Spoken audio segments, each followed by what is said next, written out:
ನನಗೆ ಥೈರಾಯ್ಡ್ ಬಂದಿದೆ. ಅದಕ್ಕೆ ವೆಯ್ಟ್ ಗೇನ್ ಆಗ್ತಿದೆ ಅಂತ ತುಂಬಾ ಜನ ಹೇಳ್ತಾರೆ. ಥೈರಾಯ್ಡ್ ಗ್ಲ್ಯಾಂಡ್ ಅನ್ನೋದು ಅದು ಪ್ರತಿಯೊಬ್ಬ ಮನುಷ್ಯನ ದೇಹದಲ್ಲೂ ಇರುತ್ತೆ. ಕೆಲವೊಬ್ಬರಿಗೆ ಹುಟ್ತಾನೆ ಇರೋದಿಲ್ಲ. ಕೆಲವೊಬ್ಬರಿಗೆ ಥೈರಾಯ್ಡ್ ಕ್ಯಾನ್ಸರ್ ಇದ್ರೆ ಥೈರಾಯ್ಡೆಕ್ಟೊಮಿ ಅಂತ ಮಾಡಿ ಗ್ಲ್ಯಾಂಡ್‌ನ ತೆಗೆದಿರ್ತಾರೆ. ಅದ್ ಬಿಟ್ಟು ಎಲ್ರಿಗೂ ಥೈರಾಯ್ಡ್ ಗ್ಲ್ಯಾಂಡ್ ಅನ್ನೋದು ಇರುತ್ತೆ.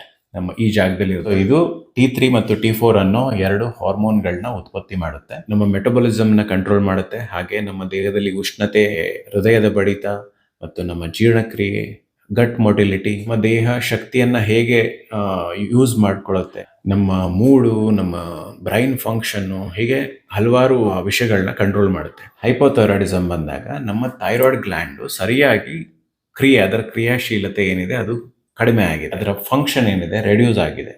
ಸೊ ಆ ಕಾರಣಕ್ಕೆ ಅದು ಸರಿಯಾಗಿ ಥೈರಾಯ್ಡ್ ಹಾರ್ಮೋನ್ಗಳನ್ನ ಉತ್ಪತ್ತಿ ಮಾಡ್ತಾ ಇಲ್ಲ ಅಂತ. T4 ಇಂದ T3 ಕನ್ವರ್ಷನ್ ಲೋ ಇರುತ್ತೆ. ನನಗೆ ಥೈರಾಯ್ಡ್ ಬಂದಿದೆ, ಅದಕ್ಕೆ ವೆಯ್ಟ್ ಗೇನ್ ಆಗಿದೆ ಅನ್ನೋದನ್ನ ಬಳಸೋದ್ ಬದಲು ನನಗೆ ಥೈರಾಯ್ಡ್ ಸಮಸ್ಯೆ ಇದೆ, ಅದಕ್ಕೆ ನನಗೆ ವೆಯ್ಟ್ ಗೇನ್ ಆಗ್ತಿದೆ ಅನ್ನೋ ತರ ಹೇಳ್ಬೋದು ನೀವು. ತೂಕ ಹೆಚ್ಚಾಗುತ್ತೆ ಅಥವಾ ತೂಕ ಕಡಿಮೆ ಮಾಡೋದಕ್ಕೆ ತುಂಬಾ ಕಷ್ಟ ಆಗ್ತಿದೆ ಅಂತ ಹೇಳ್ತಾರಲ್ಲ, ಅದನ್ನ ಹೈಪೋಥೈರಾಯ್ಡಿಸಮ್ ಅಂತ ಹೇಳ್ತಾರೆ. ನಿಮ್ಮ ಮೆಟಬಾಲಿಸಮ್ ಸ್ವಲ್ಪ ಕಡಿಮೆ ಇರುತ್ತೆ. ಜನರಲ್ ಆಗಿ ಬೇರೆಯವರು ಫಾಸ್ಟ್ ಆಗಿ ತೂಕ ಇಳಿಸ್ತಾ ಇದ್ರು, ನಿಮಗೆ ತೂಕ ಇಳಿಸೋದು ಸ್ವಲ್ಪ ಸ್ಲೋ ಇರ್ಬೋದು. ಆಗಲ್ಲ ಅಂತ ನಾನು ಹೇಳೋದಿಲ್ಲ. ಓಕೆ, 100% ಆಗೇ ಆಗುತ್ತೆ.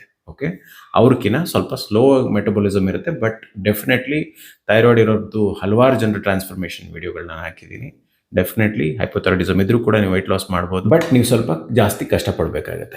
ಥೈರಾಯ್ಡ್ ಸಮಸ್ಯೆನಲ್ಲಿ ಹೈಪರ್ ಥೈರಾಯ್ಡಿಸಮ್ ಅಂತಿರೋರಿಗೆ ತೂಕ ಸಣ್ಣ ಆಗ್ಬಿಡ್ತಾರೆ ಅವರು. ಅಂದ್ರೆ ಹೀಟ್ ಟಾಲರೇಟ್ ಮಾಡೋಕ್ಕಾಗೋದಿಲ್ಲ, ಆಂಗ್ಸೈಟಿ ಇರುತ್ತೆ, ಸ್ವಲ್ಪ ಜಾಸ್ತಿ ಹಾರ್ಟ್ ಬೀಟ್ ಜಾಸ್ತಿ ಇರುತ್ತೆ. ಅದನ್ನು ಕೂಡ ಒಂದು ಪ್ರಾಬ್ಲಮ್. ಸ್ವಲ್ಪ ದಪ್ಪ ಇರೋರು ಕೆಲವೊಬ್ರು ಈ ವರ್ಡ್ಗಳನ್ನ ಹೇಳ್ತಿರ್ತಾರೆ, ನನಗೆ ಹೈಪೋಥೈರಾಯ್ಡಿಸಮ್ ಜಾಗದಲ್ಲಿ ಹೈಪರ್ ಥೈರಾಯ್ಡಿಸಮ್ ಬಂದ್ರೆ ಚೆನ್ನಾಗಿತ್ತು ಅಂತ.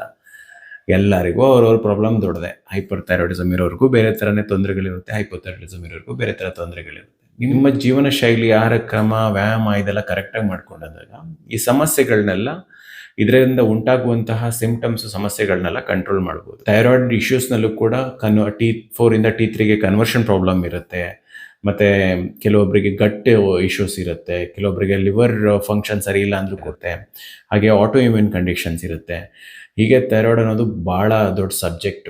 ಹಶಿಮೋಟೋಸ್ ಎಲ್ಲ ಇದ್ರೆ ಅದಕ್ಕೆ ಬಹಳ ಬೇರೆ ರೀತಿಯ ಲೈಫ್ ಸ್ಟೈಲು, ಆಹಾರ ಕ್ರಮ ಎಲ್ಲ ಫಾಲೋ ಮಾಡಬೇಕಾಗುತ್ತೆ. ಒಂದು ಡೀಟೇಲ್ಡ್ ವಿಡಿಯೋ ಬೇಕು ಅಂತಿದ್ರೆ ಕಮೆಂಟ್ ಮಾಡಿ, ನಾನು ಡೆಫಿನೆಟ್ಲಿ ಒಂದು ಡೀಟೇಲ್ಡ್ ವಿಡಿಯೋ ಯೂಟ್ಯೂಬಲ್ಲಿ ಪೋಸ್ಟ್ ಮಾಡ್ತೀನಿ.